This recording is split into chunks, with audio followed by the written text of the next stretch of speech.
Hello, my friend, and welcome to Pro Wrestling Daily. My name is Aaron Machbitz. Let's talk about Randy Orton on Stephanie McMahon's podcast. The thing that stood out to me the most on that podcast was Randy Orton getting extremely personal about his mental health struggles with anxiety, with depression, coming off injury, not knowing if he could still do the job or still be the Randy Orton we all know and love. So this is just an important thing about a larger conversation about what athletes, elite performers, and all just regular people living in the world go through. We struggle with these normal human emotions of doubt, of am I good enough?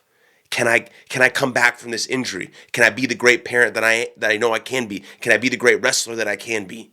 Right? All of these thoughts, then our brain goes a million miles an hour, then we get a little depressed, then we get anxious, then we can't sleep, and it starts to skyrocket. Then our brain convinces us that we're the only person on the planet feeling this way. Then we feel alone, even though we're in a crowded room full of people, or we have family, or we have friends, and it just goes and goes and goes. And so hearing stories like Randy Orton be very open and honest about his struggles with depression and anxiety and doubt, just open up the larger conversation, reduce the stigma surrounding mental health, especially for a man like Randy Orton, who's accomplished almost everything you could possibly accomplish in this world. One of the greatest WWE superstars of all time, has 5 kids, has a wife, has a family, has a beautiful life, and still struggles with those feelings of doubt. He went on injury, didn't know if he could come back, didn't know if he could still do the job, just had so much doubt creep in, and his identity, that's the really important part here. His identity was being attacked because yes, Randy Orton is a father. Yes, Randy Orton is a husband. But most importantly, I guarantee you, if you ask him,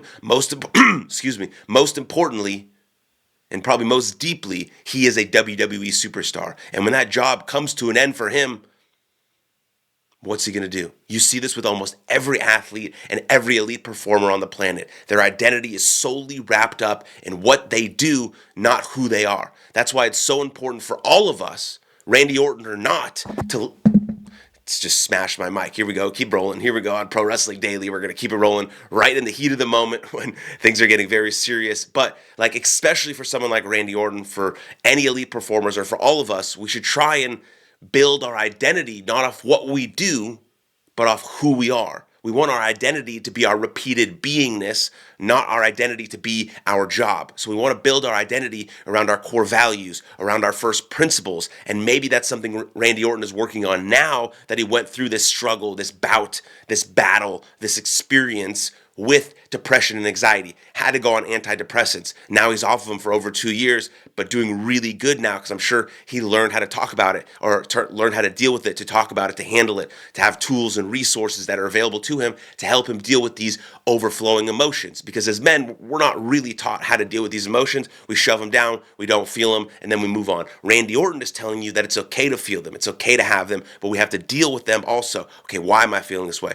What resources and tools do I have available that are going to make me feel better because of this stuff? And so, yes, we want to have this conversation open and honest about mental health, about Randy Orton. He's part of the larger discussion about what we can do to help professional wrestlers not have to deal with this, because we know that in the world of professional wrestling, we know a ton about suicides and overdoses and all these sorts of things that have devastated the professional wrestling industry for far too long. I personally have lost many friends in the professional wrestling business to suicide. And it's something that I deeply care about. It's something that I work on through my nonprofit called You Are Loved. But Randy Orton just talking about it on Stephanie McMahon's podcast is one of the best things that can happen, because now more people might be encouraged to help, more people might be encouraged to speak out, more people might be encouraged to get resources inside professional wrestling to talk about what we deal with as professional wrestlers, the identity piece, depression, doubt, anxiety, all these sorts of things. How can we combat these things? What tools and resources are available to us? So I think it's just a really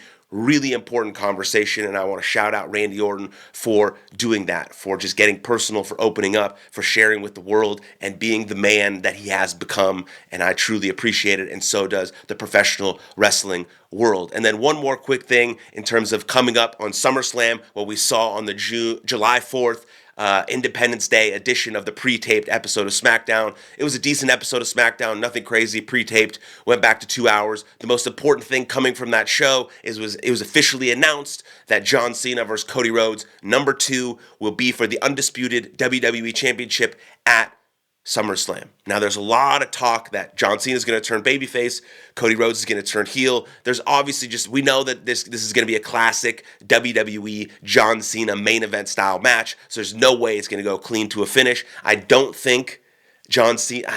I'm having a hard time just deciding who I think is going to win this match. I'm going to go out on a limb and say, yes, John Cena wins this match. Cody Rhodes absolutely 100% does not turn heel, but Randy Orton enters the picture, maybe screws over Cody Rhodes, turns back heel. Somewhere there's going to be a CM Punk sighting. We know that another exciting piece from SmackDown was that Drew McIntyre retired and WWE television returned. Drew McIntyre returned, and we know that WWE television is way better when Drew McIntyre is on it. That guy is awesome, underappreciated, undervalued. So it looks like he got RKO'd by Randy Orton. So there might be a little feud going on there between Drew McIntyre and Randy Orton. You know that Drew McIntyre wants Cody Rhodes to win so he could take that championship back from him. We have CM Punk still in the mix. Seth Rollins is always looming. What's Ron Killings doing? I mean, there's so many moving pieces now just headed towards this WWE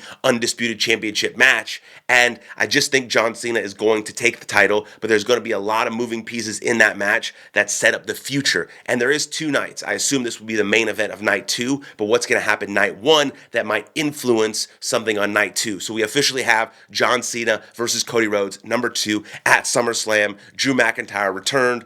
Cody Rhodes and Randy Orton seem like they're being friends, but we really know Randy Orton's sort of sadistic side and what he might do to get that championship back. What might Drew McIntyre to get himself in the title picture? Where's CM Punk in all of this? Where's Seth Rollins in all of this? This is very exciting stuff going into the first ever 2 nights event of SummerSlam. So let me know what you think in the comments down below. I'd absolutely love to hear from you. Then like this video, subscribe to the channel, and I'll see you guys next time.